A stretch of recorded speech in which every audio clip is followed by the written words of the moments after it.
Venturing to the outskirts of Hyrule after the events of Ocarina of Time, Link is unwittingly drawn into the world of Termina by the mysterious Skull Kid. Here he discovers a world in a 3-day loop of destruction by the creepiest looking moon in all of Zeldadom, and he must find a way to save the world and himself. Majora's Mask represents the biggest hurdle for getting into a Zelda game for me.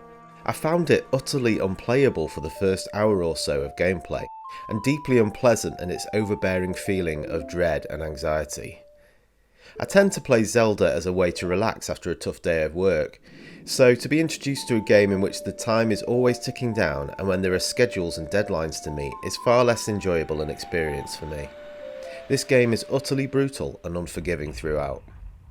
But if you stick with the game and closely follow a walkthrough to begin with, you do eventually get used to the time mechanic and receive some ocarina songs which make life a lot easier.